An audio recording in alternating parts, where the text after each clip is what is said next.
नवरात्रि के 8वें दिन माँ महागौरी को हमारा प्रणाम। आइए हम जाने इस वीडियो में माँ दुर्गा के 9 रूपों में 8वें स्वरूप माँ महागौरी के बारे में।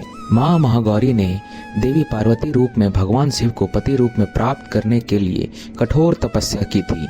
एक बार भगवान भोलेनाथ ने पार्वती जी को देखकर कुछ कह दिए, जिससे देवी के मन का आहत हो गया और पार्वती जी तपस्या में लीन हो गई।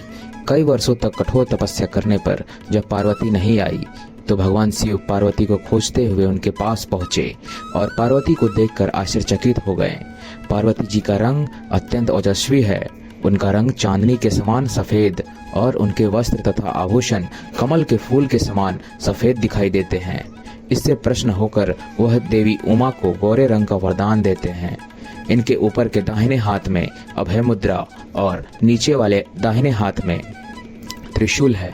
ऊपर वाले बाएं हाथ में डमरू और नीचे के बाएं हाथ में वर मुद्रा है। एक कथा अनुसार भगवान शिव को पति रूप में पाने के लिए देवी ने कठोर तपस्या की थी, जिससे इनका शरीर काला पड़ गया। देवी की तपस्या से प्रसन्न होकर भगवान इन्हें स्वीकार करते हैं और शिव जी इनके शरीर को गंगा जल से धोते हैं। तब देवी बिजली के समान अत्यंत कांतिमान और गोरे रंग की हो जाती है तथा तभी से इनका नाम गौरी पड़ा। महागौरी रूप में देवी करुणामयी, स्नेहमयी, शांत और मृदुल दिखती है। देवी के इस रूप की प्रार्थना करते हुए देव और ऋषिगण कहते हैं, सर्व मंगल मांगल्ये शिवे सर्वार्थ साधिके शरण्ये त्र्यंबके गौरी नारायणी नमोस्तुते। महागौरी जी से संबंधित एक अन्य कथा भी प्रचलित है। एक सिंह काफी भूखा था। वह भोजन की तलाश में वहां पहुंचा जहां देवी उमा तपस्या कर रही होती है। देवी को देखकर सिंह की भूख बढ़ गई, परंतु वह देवी के तपस्या से उठने का इंतजार करते हुए वहीं बैठ गया। इस इंतजार में वह काफी कमजोर हो गया।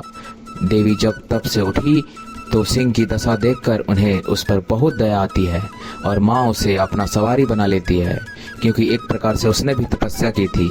इसलिए देवी गौरी का वाहन बैल और सिंह दोनों है। एक अन्य कथा के अनुसार एक दानव के अत्याचारों से पीड़ित जब देवता भगवती शांकभरी की शरण में आए, तब माता ने तीनों लोगों को मोहित करने वाली महागौरी के रूप में प्रकट हुई। यही माता महागौरी आसन लगाकर शिवालिक पर्वत के शिखर पर विराजमान हुई और शांकभरी देवी के नाम से उक्त पर्वत पर उनका मंदिर बना हुआ है। यह वही स्थान है जहाँ देवी शांकभरी ने महागौरी का रूप धारण किया था। अष्टमी के दिन महिलाएं अपने सुहाग के लिए देवी माँ को चुनरी भेंट करती है। माँ महागौरी का ध्यान, स्मरण, पूजन और आराधना भक्तों के लिए अत्यंत लाभकारी है। हमें सदैव इनका ध्यान करना चाहिए। इनकी कृपा से अलौकिक सिद्धियों को प्राप्ति होती है। महागौरी के पूजन से सभी 9 देवियां प्रसन्न होती हैं। माँ महागौरी की महिमा का वर्णन पुराणों में प्रचुर मात्रा में किया गया है। ये मनुष्य की प्रवृत्ति को सत्य की ओर प्रेरित करते हैं। ऐसा करने से असत्य का नाश होता है।